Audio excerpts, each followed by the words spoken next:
Já entramos?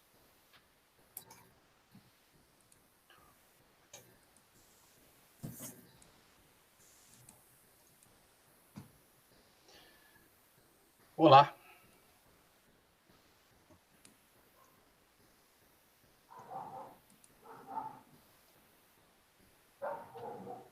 Tudo ok? Vamos lá? Boa noite. Estamos novamente nessa terça-feira com o nosso quadro, nosso projeto aí da Hora Extra, né? Direito do trabalho em transformação em tempos pandêmicos.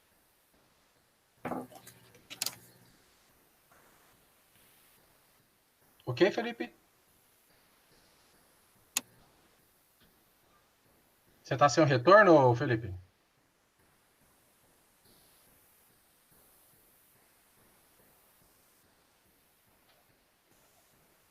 Bom, no dia de hoje, a gente pede desculpas aos colegas que nós tivemos alguns problemas técnicos. Espero que vocês consigam nos acompanhar, porque nós temos uma convidada especial hoje do Hora Extra, Direito do Trabalho em Transformação em Tempos Pandêmicos, com o tema de hoje, com a doutora Maria Lúcia Benhame. Nós vamos falar sobre representatividade sindical e pandemia, né? Temos o desafio aí.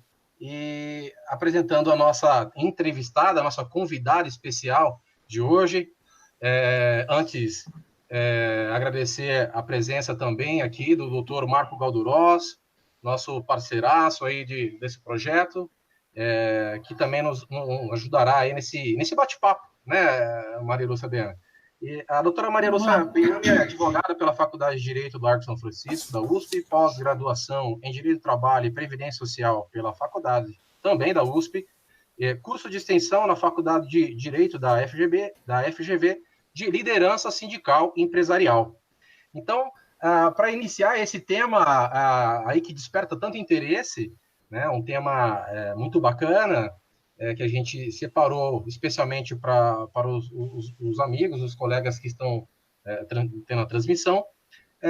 Eu passo a palavra aí à doutora Maria Lúcia Benhame para a sua saudação inicial.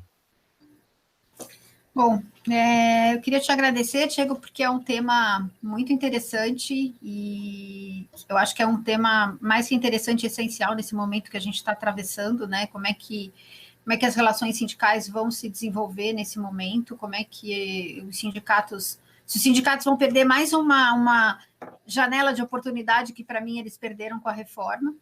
E passar um pouquinho da ideia, a área sindical é uma área muito pouco estudada, né, o direito coletivo, inclusive na parte histórica, que a gente estava conversando antes, que é tão importante, e ela reflete a questão sociológica, né.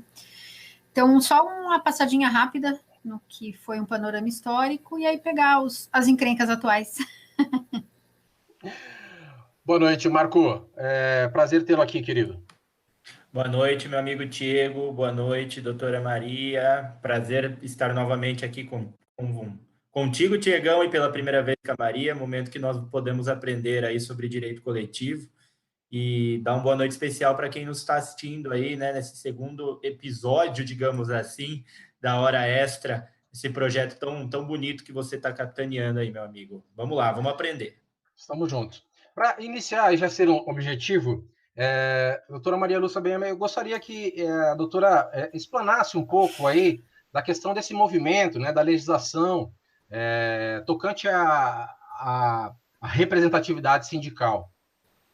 Então, bom, a legislação que a gente tem vigente hoje, ela é uma legislação da década de 30, né, que foi codificada, na realidade consolidada com a CLT, mas ela vem de decretos anteriores.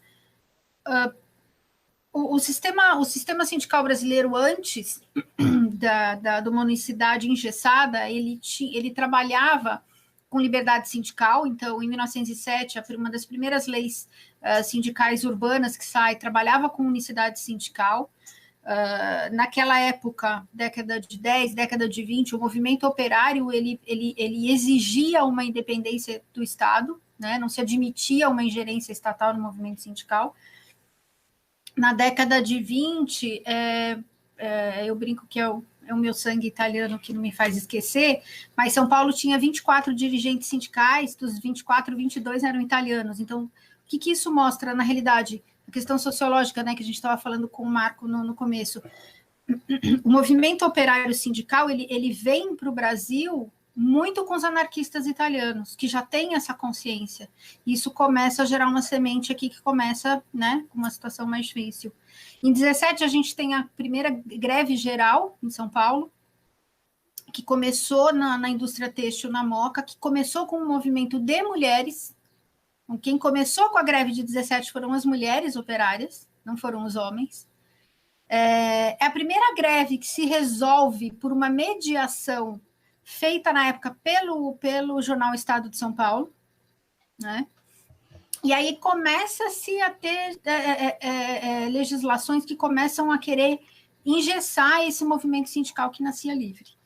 Em 31, a gente tem um decreto que ele traz a representatividade, a unicidade de representação. Ele permitia uma pluralidade, mas ele dava um critério de representatividade, né, que era o critério de se reconhecer como representativa o sindicato que possuísse 2/3, ao menos, né, ou a maioria dos associados. Então, de um grupo de trabalhadores, e aí que eu falo em grupo porque a gente não tem um conceito de categoria muito fechado ainda no modelo corporativo, mas já com foco, né, em profissões idênticas e tudo isso. E aí, depois disso, vem os decretos posteriores, que acabam sendo consolidados na CLT. Essa estrutura sindical, ela é uma estrutura que trabalha com a paz social, é uma estrutura que quer uma cooperação de trabalhadores, empresários e governo em prol do desenvolvimento nacional. Nasce no movimento populista, né? Então, o momento histórico desse nascimento é muito importante, porque é um momento que a gente está falando de Getúlio no Brasil, de Salazar em Portugal, de Franco na Espanha, de Mussolini na Itália, de Hitler na Alemanha. Quer dizer, é um movimento que esses governos populistas têm muita força, né? E esse movimento populista, ele traz essa questão do corporativismo, ela traz essa questão da colaboração em prol de uma nação. E não se admite, então, essa quebra, né? essa liberdade sindical, porque prejudicaria essa paz social. Marco, nós estávamos falando aqui, antes de entrarmos ao vivo, dessa necessidade que a gente tem no direito, né, e na sociedade. Né? O direito vem para regular essas relações, pacificar, de que a legislação se adeque, né, à evolução da sociedade. Né? Eu queria que você falasse um breve resumo sobre isso. Bom, a Maria explanou aí, vou chamar você por Maria agora, porque colega, né? A gente não gosta mais do doutor, a gente vai tirar esse predicado aí. Ela explanou bem já a leitura histórica e o quanto isso é fundamental na interpretação que nós temos da legislação, para começar por aí, né? O conhecimento histórico que se tem nesse ponto dessa evolução da legislação já nos traz vários elementos fundamentais para a gente entender a concepção que nós temos aí da legislação, principalmente até 88, pré-Constituição Federal, quando se traz daí mais positivada na Constituição, a questão dos direitos coletivos e tudo mais, apesar de ter tido já previsão desde 1891, né, Maria? Previsão já constitucional. Quando ela fala da questão dos governos populistas, também acho um ponto fundamental, e a gente tem que entender socialmente qual era o momento do mundo, né, nesse período. O único país que tinha um crescimento industrial de fato, um crescimento de PIB, digamos assim, apesar desse conceito ser mais novo, era a Itália franquista. Perdão, a Itália de Mussolini, franquismo na Espanha, que é posterior ao período de Mussolini. E isso traz uma necessidade de outros regimes populistas, como foi colocado, de copiar esse modelo. Até em países liberais, como os Estados Unidos.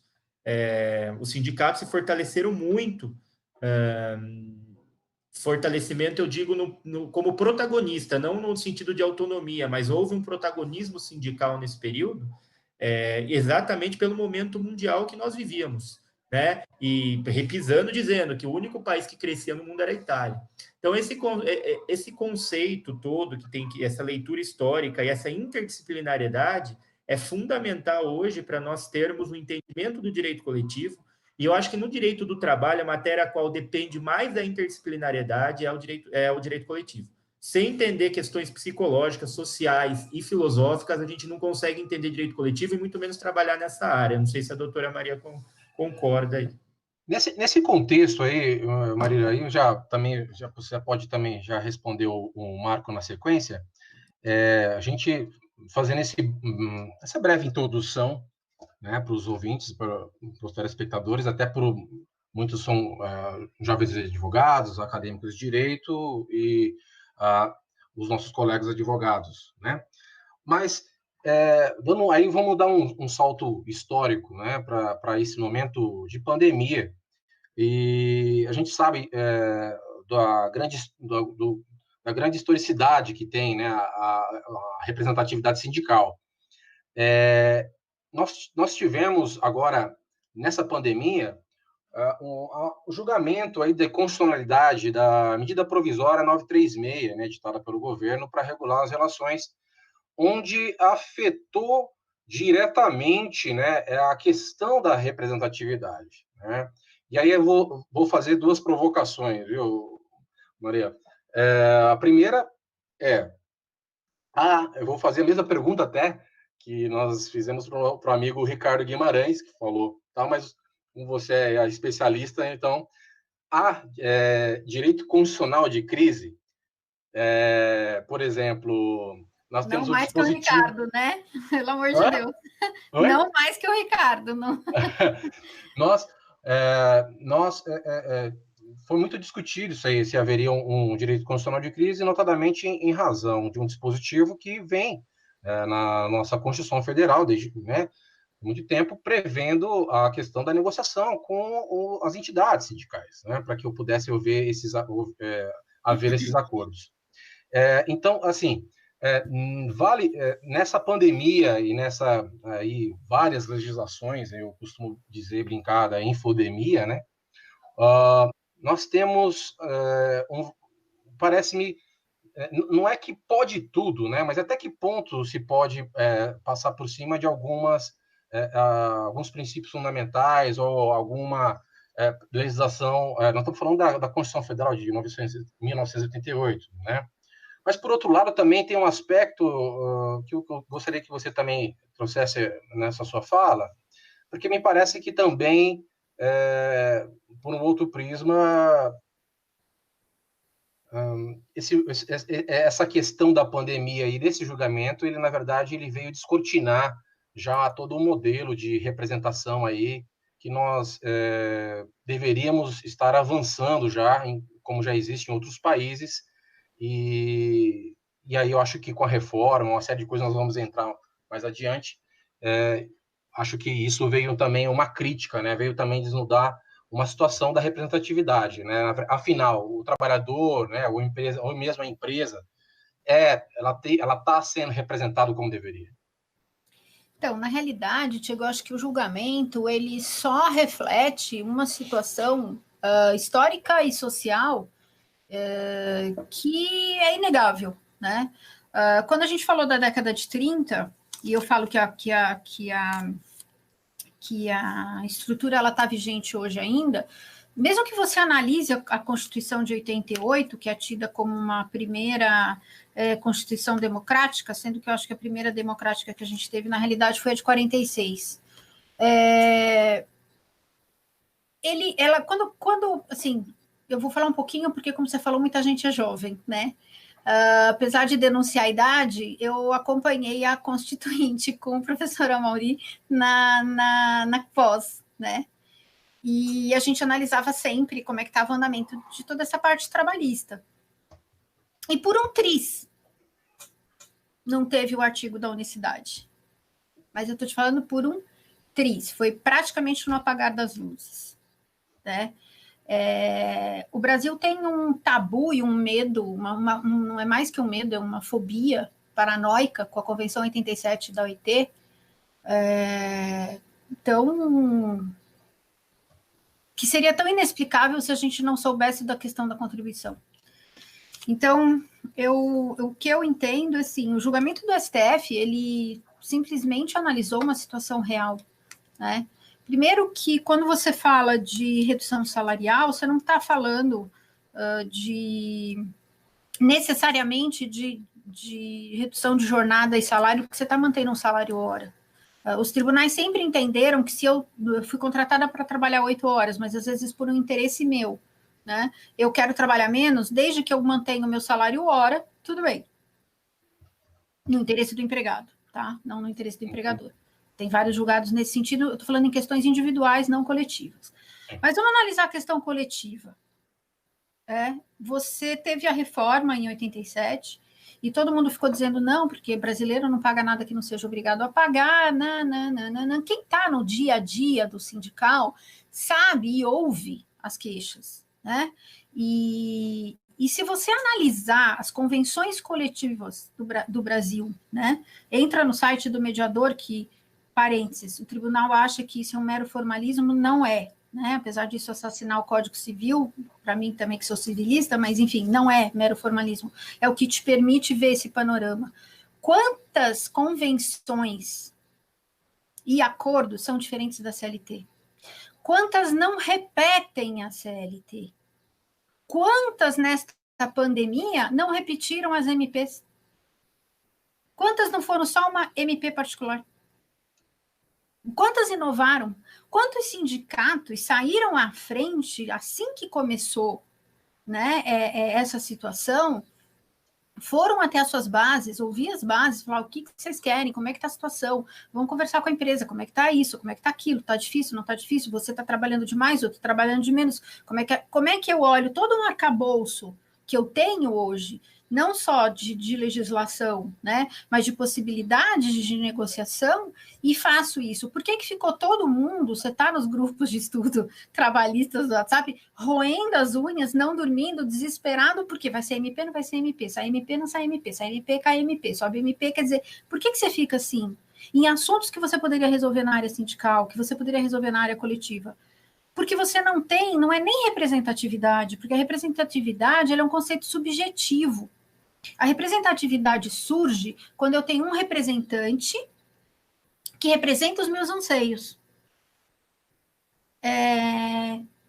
O Brasil não tem sequer representação real sindical, porque a representação, ela decorre, né, se você analisar a legislação civil, ela decorre, o representante ele surge de uma imposição legal, quando o representado é absolutamente incapaz. Ou ele decorre da vontade do representado quando ele é capaz. E quando ele é semi-incapaz, ele não é nem um representante, ele é só um assistente. O direito do trabalho traz o sindicalismo para o trabalhador e para as empresas. Então, sempre que eu falar em sindicato, por favor, entendam os dois âmbitos, né? Um representante não escolhido e que sempre sobreviveu à margem deste representado, a despeito deste representado existir, conhecer. Você sabe como é que um empregado é inserido num sindicato profissional da categoria dominante?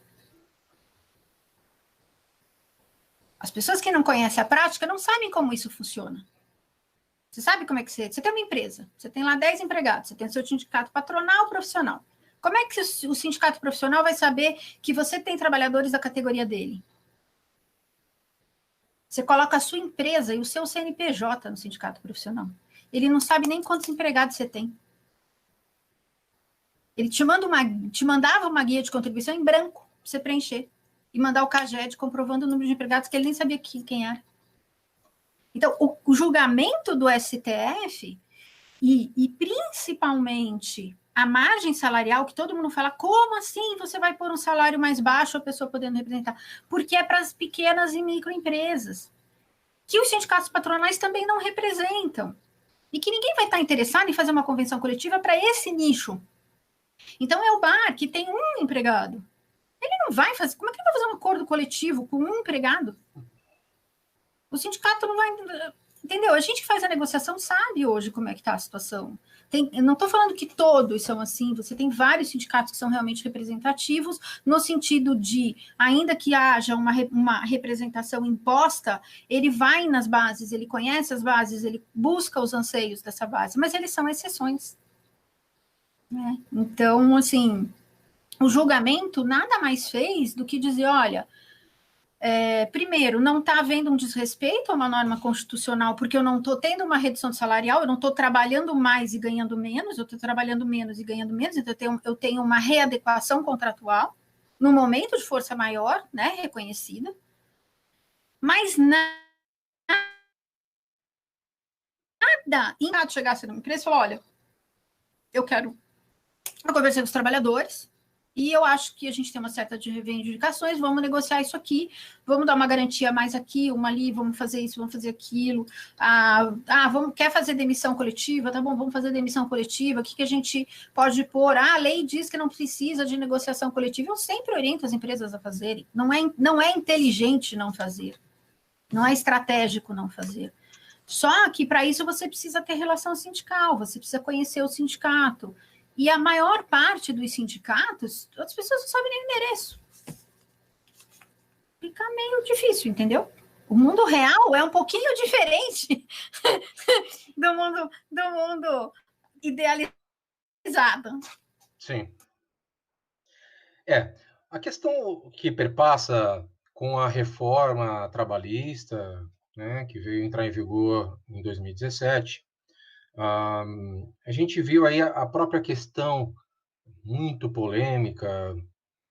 Na verdade, acho que a atuação vinha já com alguns problemas que deveriam ser resolvidos, mas a própria questão por exemplo, do reconhecimento, por exemplo, da atividade, a terceirização da atividade fim, que é reconhecida pelo STF, a própria reforma trabalhista e a questão que você tocou, né, quanto a esse dilema que por um triz não teria lá saído aí a questão da liberdade sindical que é prevista na convenção da OIT, convenção 87.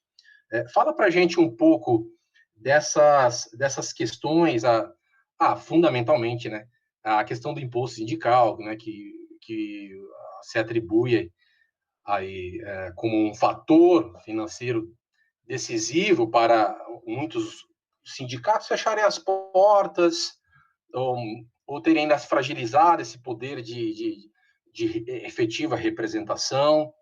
E agora, recente, me parece que está avançando também no Congresso um movimento para que pudesse retornar essa contribuição compulsória. Queria que você pudesse falar um pouco para a gente sobre algumas dessas questões aí. Bom, é um monte de questão junta. Mas todas elas têm uma resposta só. É o problema da unicidade sindical imposta. Né? Quando você tem uma unicidade sindical imposta, é o que eu falei no começo, a entidade sindical ela existe a despeito do seu representado. O que os sindicatos brasileiros não têm, e que a maior parte dos sindicatos no exterior tem, é que a contribuição é uma consequência de uma representação e de uma representatividade. Porque se o sindicato não defender meus interesses, eu não o pago e eu mudo de representante. Eu mudo de sindicato, eu escolho outro que defenda meus interesses. Né? Se eu tenho uma liberdade sindical e o sindicato não me representa, tudo bem. Agora, quando você tem entidades sindicais que você chama para uma negociação e tem bandeiras, olha, a gente tem uma empresa, assim, na prática, tá? Não estou sendo... Mas, assim, na prática, normalmente, algumas coisas a gente analisa assim, banco de horas, normalmente, quando você tem uma população feminina maior, ele é mais fácil de ser aprovado do que quando você tem uma população masculina maior, uma questão cultural. Certa ou errada, é uma questão cultural. E aí, você chama o sindicato e fala, olha, o pessoal está querendo fazer banco de horas, vieram pedir, a gente quer fazer anual, não quer fazer semestral, por exemplo, hoje. Antigamente era assim, eu gostaria de fazer um banco de horas. Os trabalhadores vieram conversar, então nós não fazemos banco de horas, o sindicato não aceita banco de horas, porque o sindicato assinou o panfleto contra o banco de horas e contra as 44 horas, e o sindicato, não, mas a base quer, não me interessa o que a base quer. Eu já ouvi isso, eu vou te falar que eu já perdi a conta. Não me interessa o que a base quer. É uma bandeira do sindicato não fazer banco de horas. Desculpa, amigo. Se eu tenho uma pluralidade sindical, o que esse grupo de trabalhadores faz?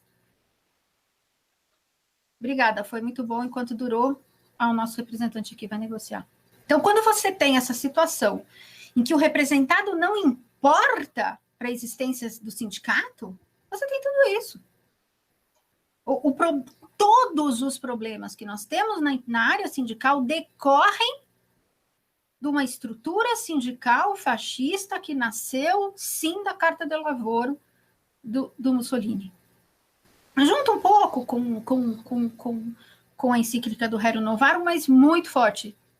A essência filosófica é a Carta del Lavoro. Então,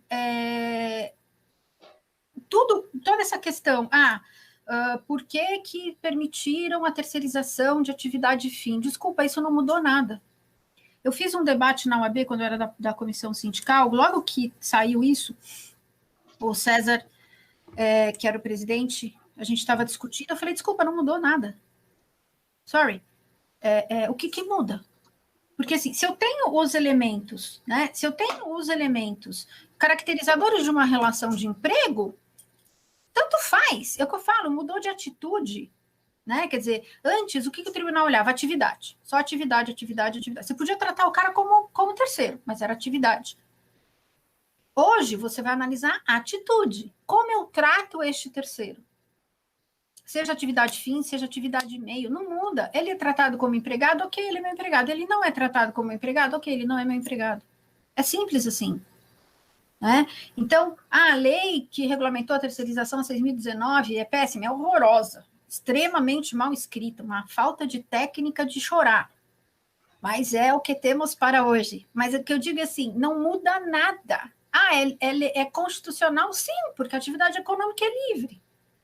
Se eu tratar aquela pessoa como empregado, ele vai ser meu empregado, o vínculo vai ser reconhecido, isso não muda. Existe uma fantasia tamanha, entendeu? E assim, se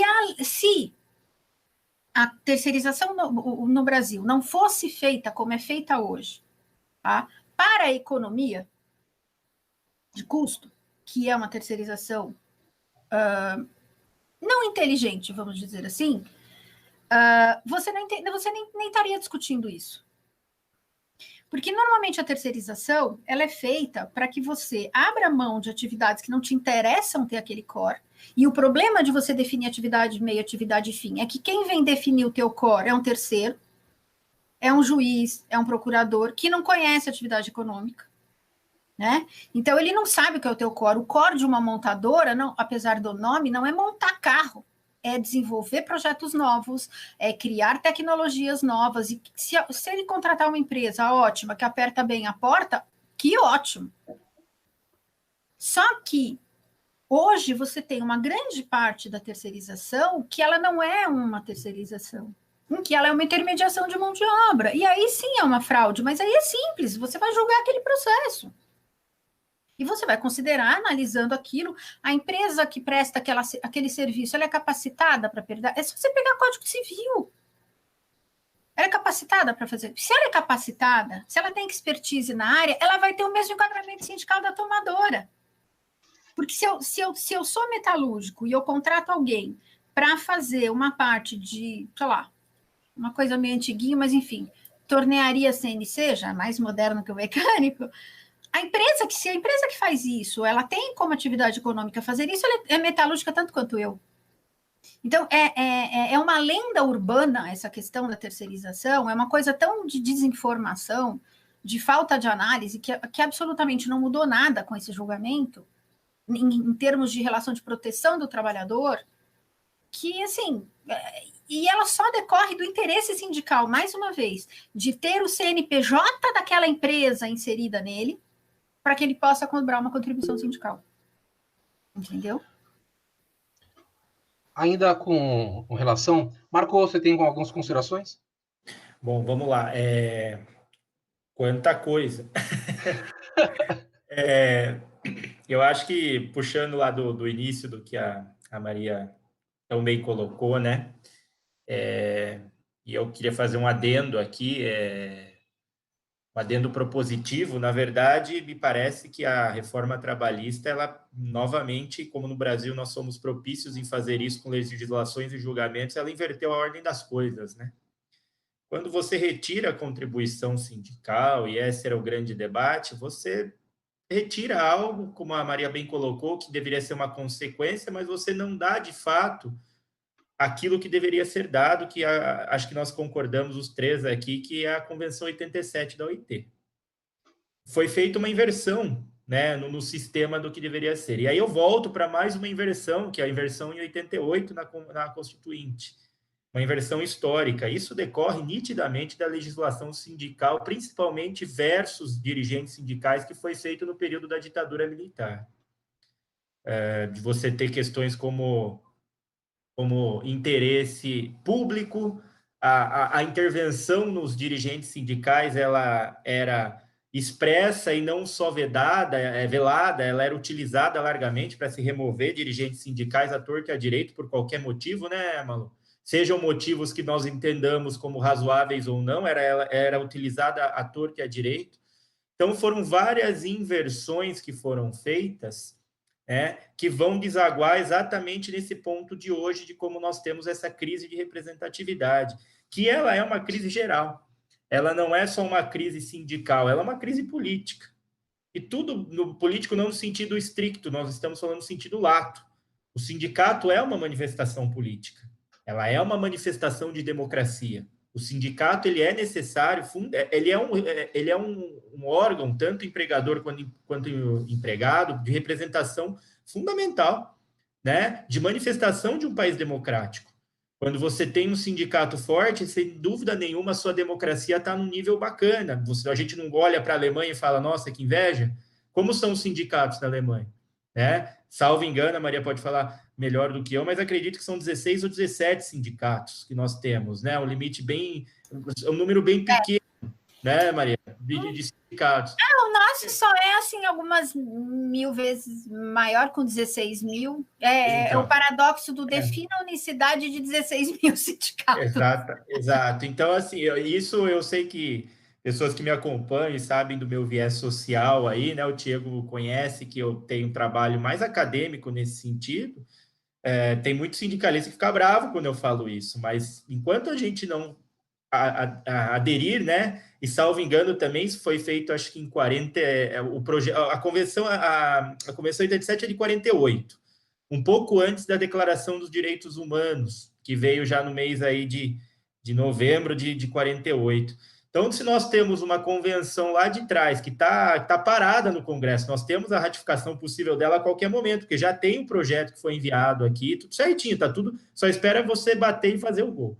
Enquanto nós não a tivermos, nós vamos continuar discutindo e vai desaguar onde? No judiciário. Em decisões judiciais, como a questão da terceirização, em decisões, o judiciário tendo que fazer o papel, seja para o bem ou para o mal, e aí é uma questão muito pessoal, e aí a gente vai ter tese para tudo quanto é lado, mas ele fazendo o papel do menino malvado, do menino que vai dando as diretrizes, tanto de um lado quanto do outro. Por quê? Porque a gente não tem essa questão da representatividade efetivamente.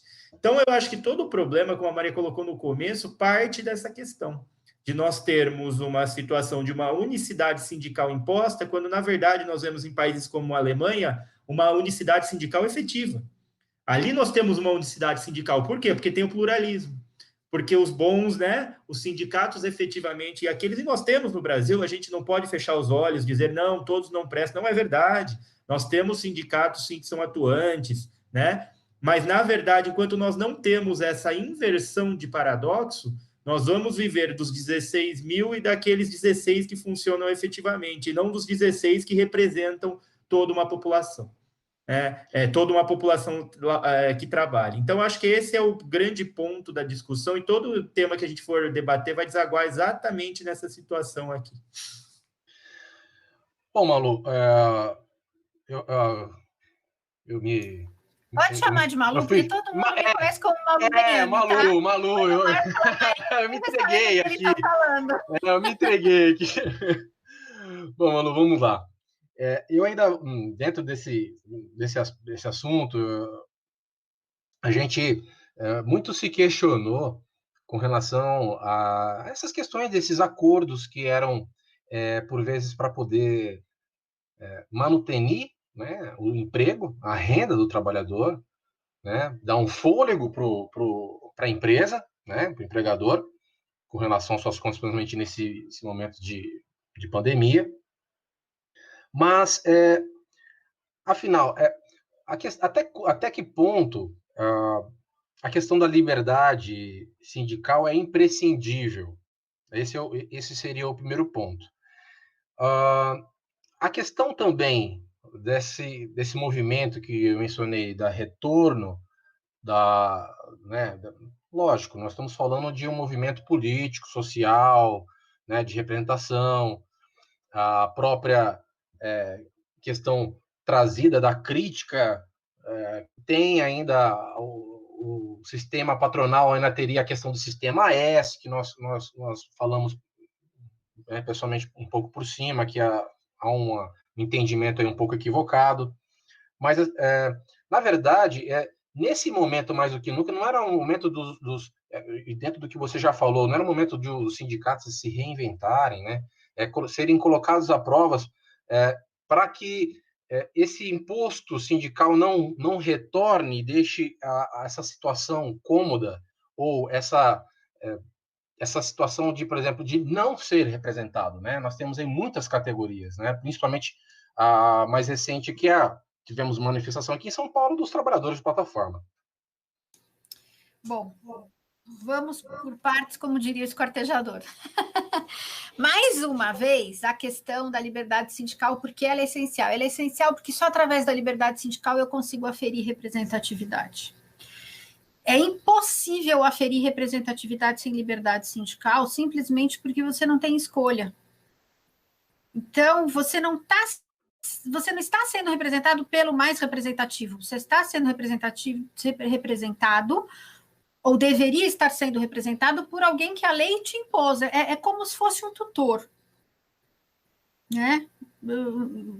Ou um curador. É como se as empresas e os trabalhadores fossem entidades semi-incapazes que não podem tomar as próprias decisões. E por que a liberdade é importante? Porque a representatividade que decorre dela é importante para a negociação sindical.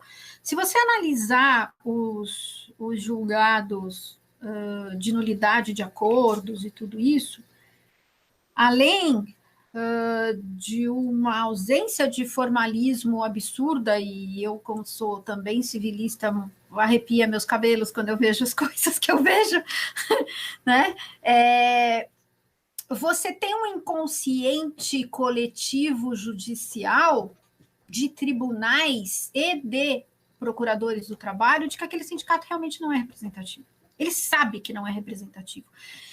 E tanto ele sabe que não é representativo que ele se sente no direito de anular um acordo, numa solução autônoma de conflito.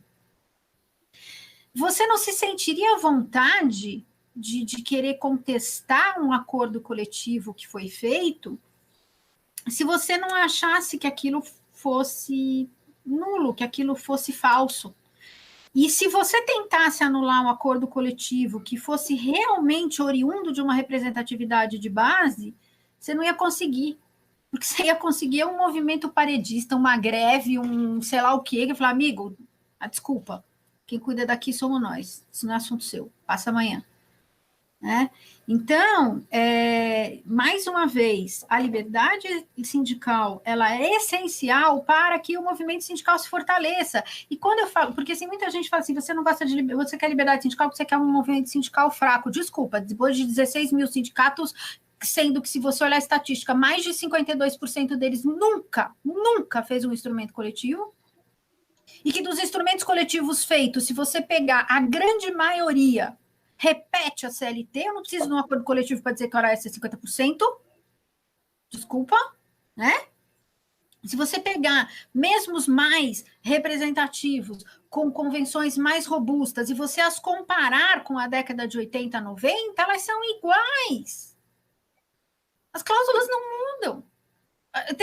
Você vai pegar a convenção hoje, que ela é só algumas cláusulas, renovando as cláusulas sociais que estão aí há séculos. Não se pensa a relação do trabalho moderno. E quando a gente fala de trabalhador de plataforma, eles...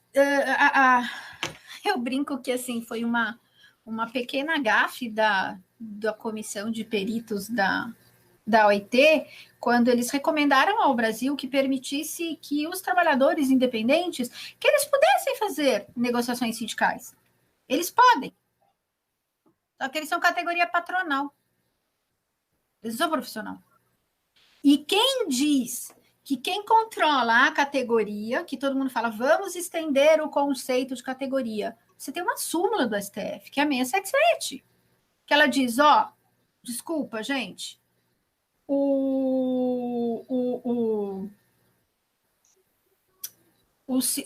a Constituição estabeleceu a unicidade, e enquanto não vier uma lei dizer qual é o critério de representatividade, ou seja lá o que for, né? Como é que eu defino quem é aquele sindicato único? O Ministério do Trabalho, hoje o Ministério da Justiça, é a autoridade competente para isso. E o próprio STF considerou o quadro do 577 como válido. Então, assim, o quadro do 577 diz que o trabalhador independente, o trabalhador autônomo, é categoria patronal. E conversando com um advogado que atua com os motoristas autônomos, ele falou para mim, ele falou, a maior dificuldade que a gente tem é essa, com quem que eu negocio? Eu sou uma empresa, entendeu? Se você entrar no Sindicato dos Motoristas Autônomos, o Sindicato dos Motoristas Autônomos de Rio Claro, ele tem um manifesto sobre aquela greve, dizendo assim, não entrem em greve, porque nós somos motoristas autônomos, nós somos categoria patronal. Essas reivindicações só vão atingir o motorista empregado, porque o sindicato no Brasil só representa empregado. Olha como é engraçada a coisa, quer dizer, se não fosse trágica. Você trabalha como auxiliar administrativo numa empresa metalúrgica. E aí você é metalúrgico. Aí você perde seu emprego. Aí você não tem nenhum sindicato que te representa. Você consegue um emprego numa loja. Você é comerciário. Aí você perde o emprego. Aí você consegue um emprego no hospital. Você é trabalhador de hospital. Quer dizer, você é um auxiliar administrativo, né? E que quem te representa é o sindicato que a lei vai dizer que te representa. Porque ela está ligada à atividade econômica. E por isso que, no meu entendimento, né? Dizem que eu sou muito legalista, mas assim, eu acho que a lei existe, se você não concorda com ela, muda a lei, não desrespeita. Mas se você analisar, a categoria de doméstico, ele é um sindicato que ele é uma associação. Porque eu não tenho uma categoria econômica do outro lado, entendeu? Para ele negociar. Então, a nossa estrutura, ela é tão esquizofrênica que ela sequer é adaptável à nossa realidade que a gente está seguindo. Então, assim, o trabalhador de plataforma hoje, o motoboy, vai parar. Com quem ele vai negociar? Entendeu? O patrão dele, vamos supor que eles fossem empregados, o patrão dele é uma empresa de TI. Entendeu? Aí ele vai ser representado pelo SINDI-PD. A não ser, enfim, quando o motoqueiro, ele é uma categoria diferenciada, mas o motorista não é. O motorista de carro não caminhão, né? Ele não é. E o trabalhador... Falta esse diálogo. Então, mas assim, o o instrumento jurídico, que surgiria eventualmente de uma negociação, ele não seria um instrumento coletivo, entendeu? No sentido estrito da palavra. Ele seria um acordo, até um contrato coletivo feito, por exemplo, entre uma empresa e uma associação, com regras de uma relação de trabalho não empregatícia. Porque, por mais que eles se juntassem numa associação, esta associação, pela nossa lei, não pode ser um sindicato. Central sindical não é sindicato. Exato. Era o que você estava mencionando com relação à questão se é central sindical, né? Teria ou não a personalidade sindical? Não tem. Ela não é um sindicato. Porque o sindicato, só é sindicato a entidade que recebe uma carta sindical, ou hoje um registro sindical, tanto que você pesquisa no site hoje do Ministério da Justiça, enfim, mas antes do Ministério do Trabalho, o CNES, que é o Cadastro Nacional das Entidades Sindicais, você vai ver quem tem aquele registro sindical, quem não tem. Então, você tem muitas associações que se auto-intitulam sindicatos, mas que não são sindicatos porque não tem esse registro sindical. Ao não ter o registro sindical, você não tem a capacidade de negociação sindical, você não pode chamar a negociação, você não pode instaurar greve, você não pode fazer dissídio coletivo, você não é um sindicato, você é uma associação. Enquanto associação, você representa os seus associados, do ponto de vista civil, não tem problema nenhum. Então, nada impede, por exemplo, que um food resolva fazer um acordo com uma associação de motoqueiros, por exemplo, né? Tratando de relações de trabalho, isso não seria, mas não, isso não é não é uma convenção coletiva e ela não vai ser aplicada erga omnes. Ela só vai ser aplicada aos associados, porque é um acordo de uma associação civil. Então, e a central sindical é uma das características que ela tem, né, que é um pezinho na pluralidade, é você poder ter uma gama de associados de diferentes categorias profissionais, de diferentes atividades, né? E, inclusive, ter essa questão, que o sindicato profissional não pode ser nacional, por lei. Né, o sindicato de categoria profissional, ele só pode ser nacional com uma autorização expressa do, então, Ministério do Trabalho, hoje Ministério da Justiça. Porque a estrutura sindical brasileira, ela é desenhada, se você analisar com isenção de ânimo, esquecendo tabus, ela é desenhada para pulverizar o movimento sindical. Né? Então, quando eu pulverizo, eu enfraqueço. E quando eu tenho um movimento sindical forte, e assim, eu falo isso porque eu advogo para a empresa, e eu acho que um movimento sindical forte facilita a vida da empresa, principalmente da que trabalha, de uma maneira mais correta. Enfim, é o que eu falo, quem trabalha errado não precisa de sindicato, não precisa de lei, não precisa de nada, porque ele vai fazer errado a qualquer hora mesmo, tanto faz. Então, esse a gente, né, tá fora da curva. Mas, assim, você conseguiria ter uma maior segurança jurídica num gerenciamento de relações de trabalho se você tivesse sindicatos representativos, porque aí você não ia ter Ministério Público metendo o dedo onde não é chamado, não ia ter judiciário julgando nulo o acordo que você fez, porque você ia ter assembleia, você ia ter votação, você ia ter representatividade, e aquela massa de empregados, ou de trabalhadores, ou de empresas, ela ia dizer, escuta, amigo, desculpa. Né? A estrutura sindical da gente, Tiago, ela chegou ao ponto de você ter, eu não sei se vocês chegaram a ver em Santa Catarina, as empresas entraram com uma ação contra o sindicato patronal porque eles assinaram um acordo com cláusulas que não estavam na ata, que não foram discutidas. E, graças a Deus, o Tribunal de Santa Catarina anulou.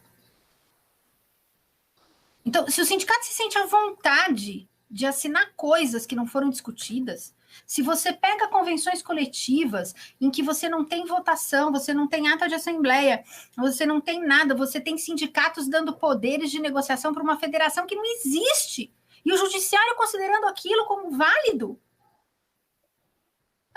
Entendeu? É isso. É onde a gente está, uma bagunça. Isso aqui é uma bagunça. Olha, Malu, tá muito bom o papo. A gente começou um pouquinho atrasado e a gente, para explorar ao máximo nossa convidada especial de hoje, os amigos aqui querem ouvi-la mais. E antes de passar aí para o Dr. Marco fazer as considerações, apenas saudar aqui alguns colegas, distintos colegas que estão aqui, se manifestaram no nosso chat: a doutora Danise Leite, a Alessandra Silva, o doutor Nilson Pompeu Camargo, conselheiro da OAB, doutor Léo Belo, o doutor Ricardo Guimarães, o nosso grande amigo aí, Ricardo Guimarães, tivemos a honra de recebê-lo nesse pontapé inicial desse projeto. Também aí temos a doutora Maria Lúcia Gadotti e o doutor João Pedro Inácio Marcilac, que está nos honrando aqui com a sua audiência. Lembrando que aos colegas que se inscreverem, nós vamos aí ter, a ESA vai, quem participar desse nosso projeto da Hora Extra, vai ter aí 10% de desconto dos cursos Home ESA Premium, tá? Então, depois vocês vão poder ter acesso aí e também aproveitar aqui a oportunidade para agradecer o nosso diretor da ESA, aí, que tem feito um excelente trabalho, o doutor Jorge Bolsinhas. Marco, por favor, eu queria ouvir aí algumas considerações que você teria dentro desses vários assuntos. Eu sei, as perguntas minhas não foram redondas, né, Malu? Mas que é tanto assunto que nós temos em pouco tempo para extrair, aproveitar a sua presença aqui. A gente está muito honrado e agradece muito. Então, assim, por isso que essas várias perguntas aí, que na verdade você muito bem interligou elas. Marco, por favor. Vamos lá. Bom, primeiro eu tive um probleminha com a luz aqui, então vai ser uma coisa meio soturna mesmo, meio obscura, como muitas vezes é esse tema, né? Que a gente tem uma obscuridade. Eu ia falar, tá bem de acordo, hein? Tive um probleminha aqui, mas logo resolveremos, né? Alguns pontos importantes, acho que a gente poderia ressaltar aqui, entrando nessa questão dos aplicativos, fazendo a conexão até porque a gente conversou com o Ricardo, né, no último bate-papo, e que ele está nos honrando com a audiência aí.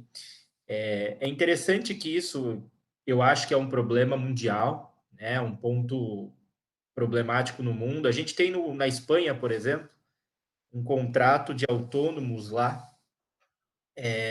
autônomos especiais.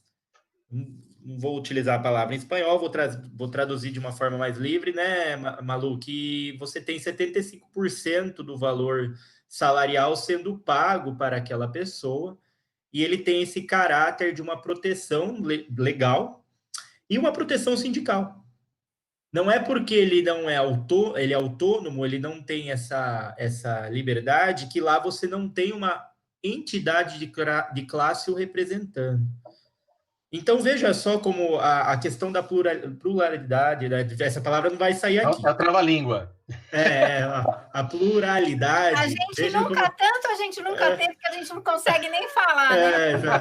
Tanto essa situação, veja só como a falta dela, muitas vezes, gera uma distopia em determinadas circunstâncias que teriam uma facilidade maior de resolução, como esse ponto problemático.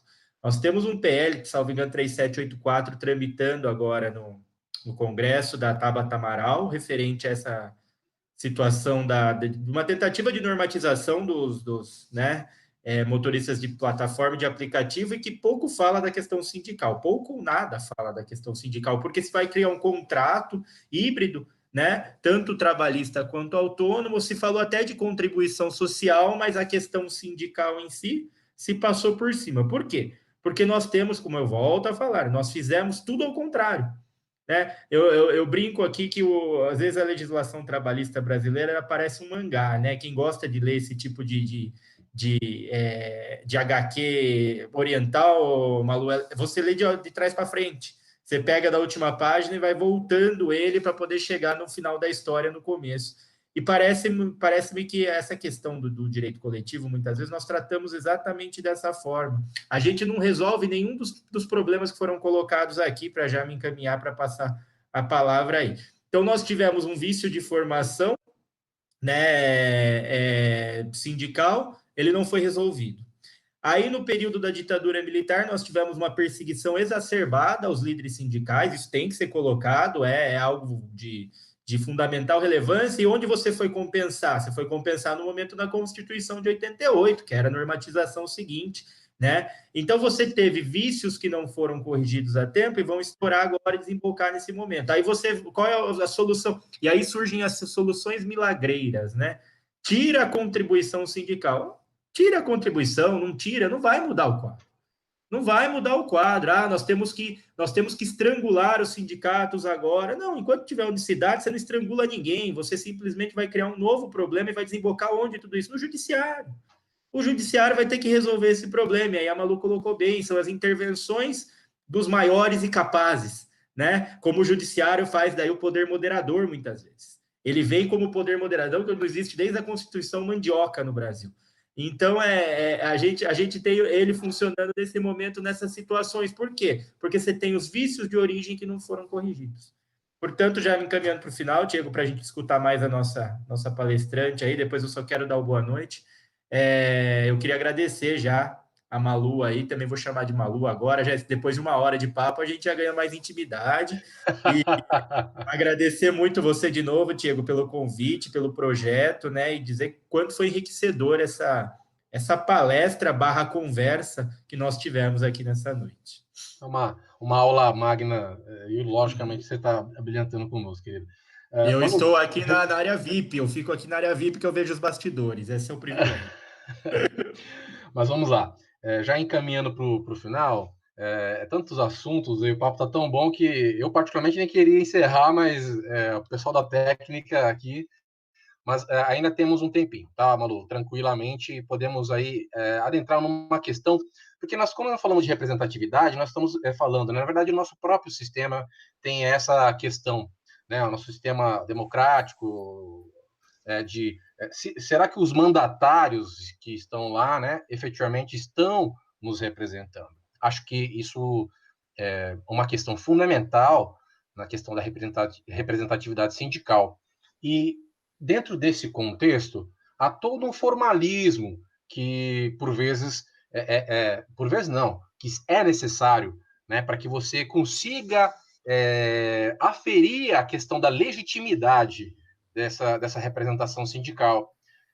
E, por vezes, em razão da questão de alguns princípios que regem no direito do trabalho, no processo de trabalho, acho até que, talvez, nessa questão específica, talvez um pouco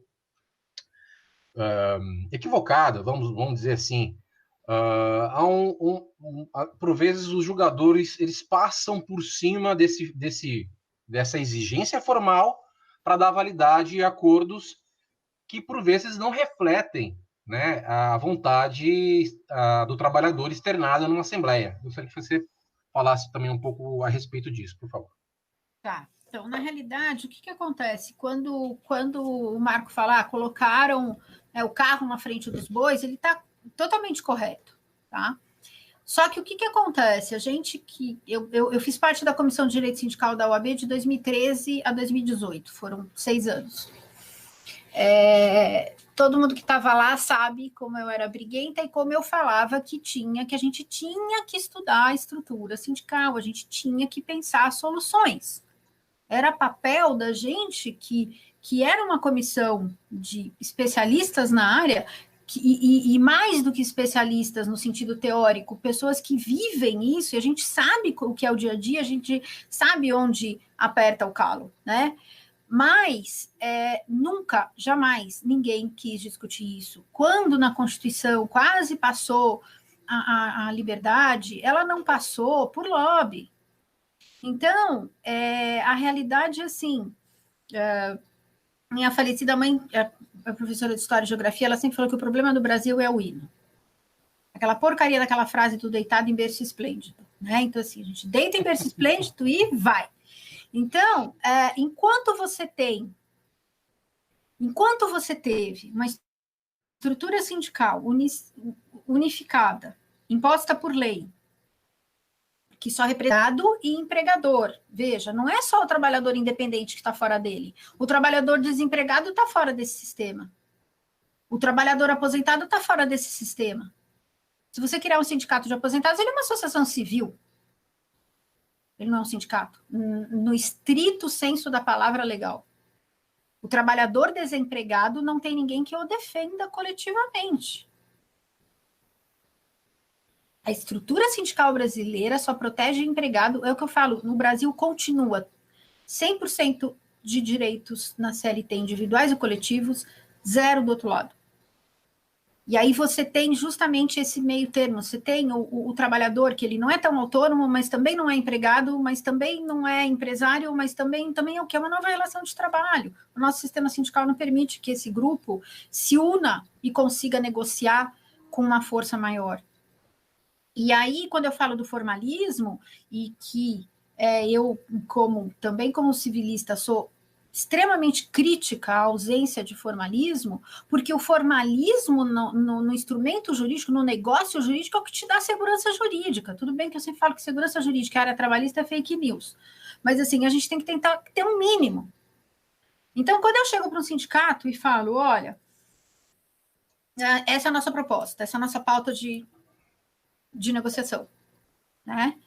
E ele vem e me traz uma outra, e eu converso, e tem uma assembleia, e essa assembleia é feita de acordo com um quórum, ela é documentada, eu tenho uma ata, eu tenho uma segurança de que se aquilo, e eu já negociei com um sindicato pequeno que faz isso, que a gente faz, eles fazem a comissão de apuração, e é voto secreto, e assina, todo mundo da comissão assina as atas, e quando faz a apuração, assina de novo, enfim, você faz a apuração, faz a ata de apuração, a súmula, tudo bonitinho. Se o judiciário vier, o Ministério Público vier dizer, ó, isso aqui não tem legitimidade, você tem toda a formalidade legal para dizer, tem, né? Quando você tem acordos sendo anulados porque não tem assembleia, ou porque a ata de assembleia que está no mediador é uma delegação de poder de sindicato para federação, sem sequer uma ata desse sindicato, com uma votação com o quórum legal, permitindo que isso ocorra, já não pode ocorrer, mas vamos supor que ocorresse, pelo menos tem que ocorrer de uma maneira. Então, quando o tribunal diz, registro no mediador é o de menos, você não consegue registrar no mediador sem ata. Então, já é uma força. Quando você vai fazer o registro no sistema, se você não coloca ata, não vai para frente. Se você entra para fazer o registro e o nome do diretor que negociou com você não está registrado no sistema do mediador como capaz, você tem que conseguir que o sindicato dê uma procuração para ele assinar como procurador do sindicato. Então, é um filtro. O ato jurídico formal, que está no artigo 104, ele tem que ser cumprido. E os tribunais trabalhistas, eles têm que começar a entender um pouco mais de negócio jurídico civilista, que é a essência de qualquer negócio jurídico, e aplicar para a convenção coletiva e para os acordos coletivos, porque ele traz essa segurança jurídica, traz essa possibilidade de aferição de uma legitimidade mínima, ainda que ela decorra de uma representação falsa imposta, né? Só que você às vezes vai negociar com o sindicato, ele fala assim, eu falo, você me manda ata, que eu já prefiro eu colocar no mediador, né? Que é para não ter. Não faço ata não, doutora. Foi? Não faço não. Tá, eu faço, você assina. Chega a ser um contrassenso, né, Malu? Porque se nós pegarmos, por exemplo, nós vamos conversar disso na próxima semana, do recurso de revista, lá é um excesso de formalismo, né? E a substância do direito, por vezes, eu vejo que fica em segundo, terceiro, quarto plano, né? Então, você estava falando, quer dizer, uma situação diametralmente oposta, né? Para esse ato específico que exigiria a questão da formalidade, né? De uma forma que a lei prevê, isso deveria também ser levado em consideração para dar a fidedignidade, né? Porque, infelizmente, você vê negociações coletivas sendo tratadas, e isso eu estou te falando do ponto de vista tanto de sindicatos profissionais e patronais, como de empresas também, como contratos. Como se a empresa estivesse fazendo um contrato com o sindicato profissional, como o sindicato patronal estivesse fazendo um contrato com o sindicato profissional, mas sem esquecer que eles não existem, eles são microfones. Eu sempre falo para ele, amigo, desculpa, você não existe. A sua vontade Não me interessa, eu quero saber a vontade da sua categoria. Você vai negociar comigo, você traz a vontade deles e me traz evidências de que você ouviu a vontade dele. Quando a gente acompanha a assembleia, e eu acompanho às vezes, já fui até em carro de som, adoro essa área, desse tamanho todo. Na realidade, assim, às vezes você se depara com situações, e eu já vi isso, de diretor sindical quase apanhar do trabalhador. Porque ele começa a falar uma coisa, então tá aprovado. O cara, amigo, não tá não. Entendeu? Não, tá aprovado. Não, não tá. Então, assim, essa liberdade que o diretor sindical sente de poder colocar a vontade dele, de dizer que ele assinou um manifesto e ele não negocia isso, aquilo outro, é porque ele não tá nem aí para o representado. E ele não tá nem aí para o representado, seja profissional, seja patronal, porque ele sempre viveu às custas desse representado a despeito do que o representado quisesse. Então, se colocou o carro na frente dos bois, sim, mas era o caminho possível. Jamais a gente estaria discutindo estrutura sindical se a contribuição sindical não tivesse acabado. Jamais. Certeza. Absoluta. Não tenho a menor dúvida. Malu, eu sou um fã, admirador seu, da tua capacidade, da tua experiência aí, da prática mesmo, dessa representatividade, de lidar com essas questões sindicais, coletivas, de uma forma muito... Não é só a questão do pragmatismo, é de enxergar realmente algumas necessidades de quem lida e está nesse cotidiano já há muito tempo, né? E para você ver, a própria questão da discussão perpassa pelos bancos acadêmicos, né? O que nós temos nos bancos acadêmicos que nos possibilita ter uma discussão como essa, né? Então, acho que nos bancos acadêmicos isso pode, porque essas questões sindicais mesmo, eu fui ter algum contato maior, o Marco me corrija se eu estiver errado, na especialização, né? E que a gente foi ter lá dentro da grade, tivemos aqui, acho que 2 aulas referente a essas questões sindicais, para ter um pouco mais de noção desse, que né, tem uma área do direito muito, né, extremamente importante, e pouca gente habilitada a falar tão bem como você aqui. Infelizmente, eu ficaria aqui mais uma hora, Diego, tá? Mas só para fazer uma observação, eu acho que nós temos um problema nos bancos acadêmicos macro do direito coletivo. No Brasil, nós olhamos para o direito individual e a gente esquece o direito coletivo, talvez com uma visão de sociedade. Eu vi muito isso quando eu tive a oportunidade de fazer meu mestrado fora, né? Na verdade, eu acho que isso é uma concepção social nossa que vai refletir daí na forma com a qual a gente ensina o direito, né? Eu me surpreendi muito o dia que eu ofereci um pedaço de pão na hora que nós estávamos caminhando, voltando da aula. Passamos no mercado e nós tínhamos o costume de voltar em 15 pessoas que estavam fazendo mestrado, todos a pé, né, tudo pertinho, e eu ofereci um pedaço de pão e todos os latinos que estavam comigo, todo mundo pegou um pedaço. E no dia seguinte, daí foi uma outra pessoa que comprou, outro que pegou uma bolacha, e assim é a visão deles. E nós temos aquele negócio, me oferece o pão, não, eu não vou pegar, eu não vou fazer esse tipo de coisa, não, eu não quero, entendeu? A gente tem toda essa situação de sempre o individualismo estar sobrepondo ao coletivo.